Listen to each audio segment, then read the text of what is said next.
I love working with the fire.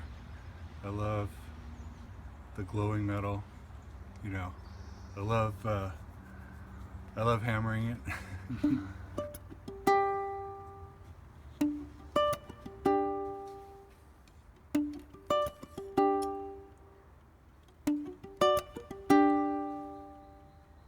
I spent 30 years putting shoes on horses and hammering steel, and you'd think by now I'd be tired of it, but there's something about it that I love. I'm making a bottle opener.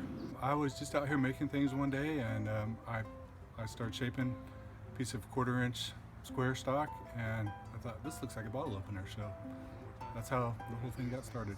So I started off with a piece of 1/4-inch square stock, and I've got to cut it to length. So I'm going to put it in the forge and heat it up in the middle and cut it off on the anvil.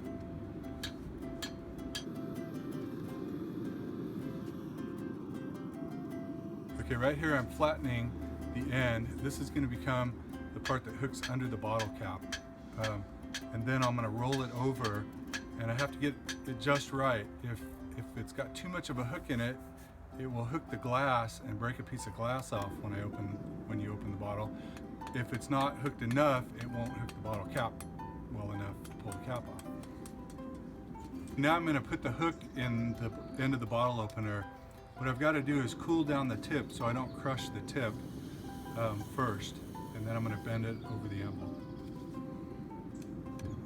Okay, this is where it gets difficult because I'm trying to shape one area of this piece without destroying the other areas, and when the whole piece of metal is soft, it's really a trick to know where to hit it to not cause more problems than you fixed.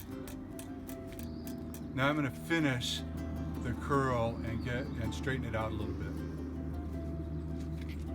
So one of the images of blacksmithing is of a person with a giant sledgehammer hitting steel as hard as they can, but that's not always necessary. A lot of times just a light hammer blow is all it takes to shape it.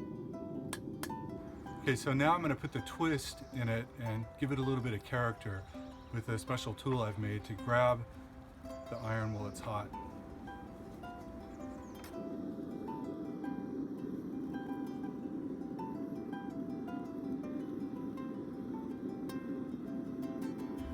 So now I'm putting texture on the end. I start off by making a point on the tip. If I do that later, I'll distort the tip so much I won't be able to make a nice point on the end. So I'm texturing it just to give it character. I need to narrow it down, to taper it down to a point, but I think it looks better when it's got a bunch of hammer marks all over it and character.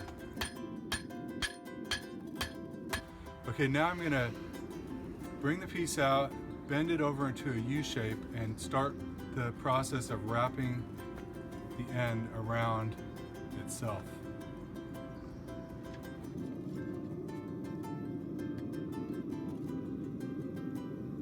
This is where the piece starts to come together and look like a finished piece of art.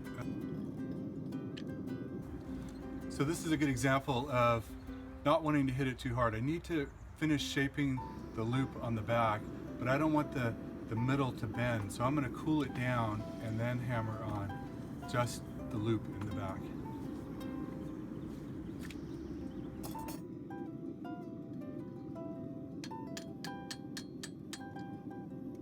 Okay, so now I'm putting the finishing touches. I'm just doing some fine tuning, shaping it, getting it to look exactly the way I want it.